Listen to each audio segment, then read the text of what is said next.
নমস্কার, কিছুক্ষণের জন্য উত্তম অনুষ্ঠানে আপনাদের সবাইকে স্বাগত। এই মুহূর্তে অন্যান্য দিনের মতোই আপনাদের সাথে রয়েছে আমি উত্তম। আজ আমাদের আলোচনা বিষয়বস্তু হচ্ছে নিরপেক্ষ নয় অধ্যক্ষ, বললেন বিরোধী দলনেতা। একেবারে কিন্তু বিধানসভা বাজেট অধিবেশনের আজকের দিনে দাঁড়িয়েও একেবারেই বলা চলে বিধানসভা অর্থাৎ পবিত্র বিধানসভার ভেতর শুধুমাত্র সিপিএম, কংগ্রেস, বিজেপি এসব বলা ছাড়া বিধানসভার ভেতর অর্থাৎ পবিত্র বিধানসভার যে তার ঐতিহ্য, তার যে কৃষ্টি, তার যে সংস্কৃতি, তার যে রেতধারা, যেটা রাজ্যবাসীর সামনে দীর্ঘ কয়েক বছর যাবৎ যেটা বজায় ছিল, তার পবিত্রতাটা একেবারেই ক্রমেই যেন ফিকে হয়ে আছে রাজ্যবাসীর সামনে। কেননা এখন বিধানসভা অধিবেশন মানেই হলো শুধুমাত্র অভিযোগ পাল্টা অভিযোগ। কিন্তু সেটা যদি গঠনমূলক যদি হতো, যদি সরকারের কোনো ধরনের উন্নয়নমূলক কাজের পরিপ্রেক্ষিতে হতো, যদি সরকারের কোনো সিদ্ধান্তের বিরুদ্ধে হতো বা বিরোধী দলগুলোর কোনো কার্যক্রমের ভিত্তিতে হতো, তাহলে কিন্তু এটা গণতান্ত্রিক উপায়ে এটা বিধানসভার ভেতর এটা মেনে নেওয়া অবশ্যই যায়, এটা স্বাভাবিক এরকম হওয়াটা। কিন্তু যখন সেই পবিত্র বিধানসভার ভেতর কারো জাত নিয়ে শব্দ উচ্চারিত করা হয়, যখন সে পবিত্র বিধানসভায় গুন্ডাগিরির মতো শব্দ উচ্চারিত করা হয়, যখন সে পবিত্র বিধানসভার ভেতর অধ্যক্ষ তার নিজের ডিউটি যখন পালন না করে অন্যের উপর নির্ভরশীল থাকতে সেরকম পরিস্থিতি দেখা যায় রাজ্যবাসীর সামনে, সে চিত্রগুলো যখন ফুটে ওঠে এবং যখন রাজ্যের বিধানসভার অধ্যক্ষ একতরফা সিদ্ধান্ত নিয়ে থাকেন কোনো একটি রাজনৈতিক দলের পক্ষ হয়ে, যখন উনি নিরপেক্ষ পদে থেকেও উনার নিরপেক্ষতা বজায় রাখার ক্ষেত্রে ব্যর্থ হন, তখন কিন্তু পবিত্র বিধানসভার আর পবিত্রতা বজায় থাকে না। যার জন্য আজকের দিনে দাঁড়িয়েও কিন্তু একেবারে পবিত্র বিধানসভার ভেতর প্রধান বিরোধী দলনেতা জিতেন চৌধুরীর আনা স্বাধিকার ভঙ্গের নোটিশ একেবারে কিন্তু তাকে রিজেক্ট করে দিলেন, তাকে বাতিল বলে ঘোষণা দিলেন অধ্যক্ষ। অপরদিকে রাজ্য ক্যাবিনেট মিনিস্টার রতন বাবুর স্বাধিকার ভঙ্গের নোটিশ জিতেন চৌধুরীর বিরুদ্ধে আনা, তাকে কিন্তু গ্রহণ করলেন। এবং এ নিয়ে কিন্তু আজ বিধানসভার বাজেট অধিবেশনের এই সপ্তাহের তৃতীয় দিনে তুমুল বাক বিতণ্ডা চলছে। আজ সকাল থেকেই তুমুল হইচই চলছে, অভিযোগ পাল্টা অভিযোগ চলছে। বিরোধী সদস্যরা বারংবার ওয়েলে নেমে এসে স্পিকারের বিরুদ্ধে সেখানে বিক্ষোভ প্রদর্শন করছেন সকাল থেকে।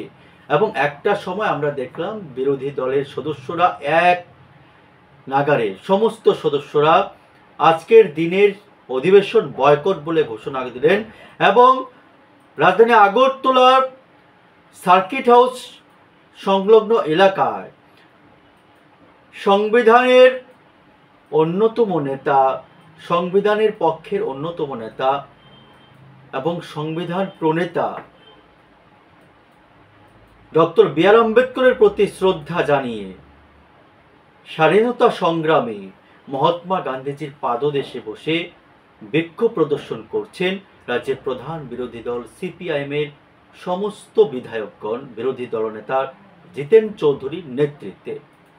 এবং আজকের যে চিত্র, আজকের এই সপ্তাহে বিধানসভা তৃতীয় দিনের আজকের যে চিত্র বিরোধী দলগুলোর, এবং একই অভিযোগ করছেন কংগ্রেস দলের বিধায়কগণ, বারংবার বলছেন এই বয়কট ইস্যুতে কংগ্রেস বিধায়ক সুদীপ রায় বর্মনের কাছে জানতে চাওয়া হয়েছিল, আমাদের প্রতিনিধি জানতে চেয়েছিলেন যে বিরোধী দলের বয়কট ইস্যুতে আপনার কি প্রতিক্রিয়া থাকবে। কংগ্রেস দলের বিধায়ক কিন্তু একই প্রশ্নে বা একই অভিযোগটা করলেন বিধানসভার অধ্যক্ষের বিরুদ্ধে।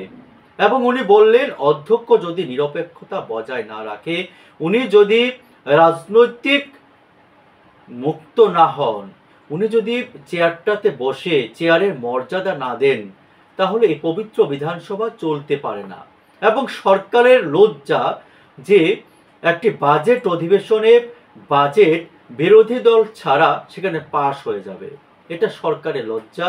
বরং সরকারের সেখানে কোনো ধরনের সবলতা নয়, সরকারের সেখানে কোনো ধরনের বাহাদুরিতা নয়, সরকারের ব্যর্থতা যে সরকার বিরোধী দলকে পাশে পায়নি রাজ্যে বাজেট পাশ করবার ক্ষেত্রে। এমন মন্তব্য কিন্তু আজ করলেন কংগ্রেস বিধায়ক সুদীপ রায় বর্মন। অর্থাৎ আমরা বলতে পারি যে একই সুরে সুর মেলালেন, বিরোধী দলনেতার সাথে সুর মেলালেন এবং রাজ্যে বিরোধী দলের কার্যক্রমকে পরোক্ষে সমর্থন দিলেন কংগ্রেস দলের পক্ষ থেকে। আমরা এক কথায় বলতে পারি আজকের কর্মসূচিতে।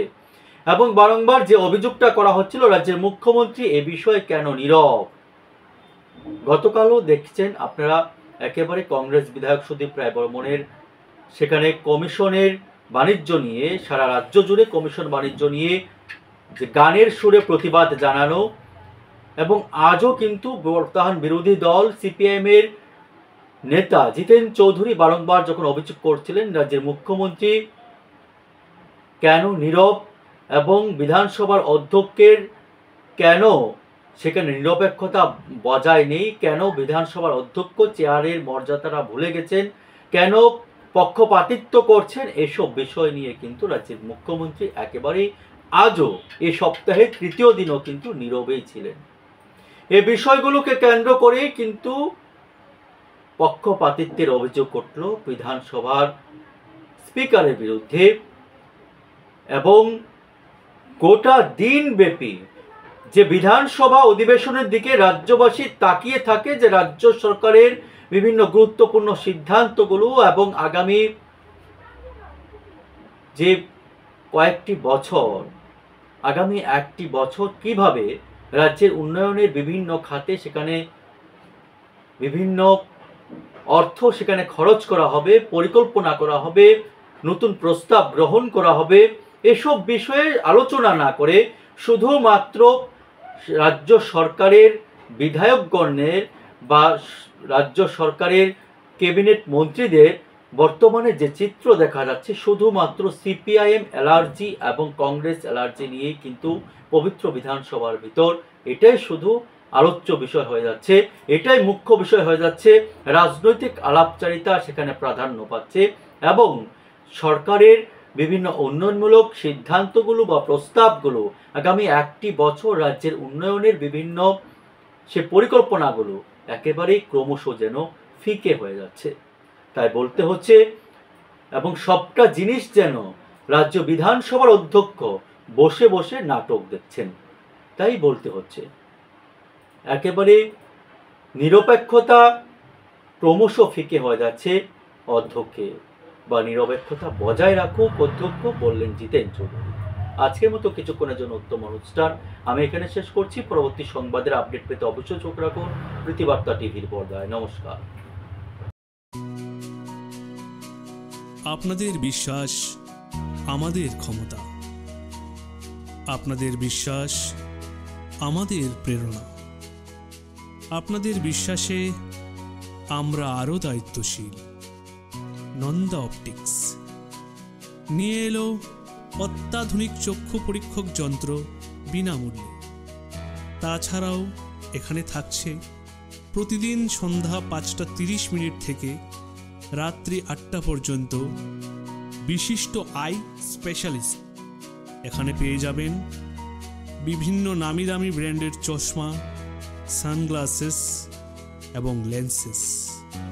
নন্দা ও নিউ নন্দা অপটিক্স। আমাদের ঠিকানা মঠচৌমুনি নেয়ার ট্রাফিক পয়েন্ট।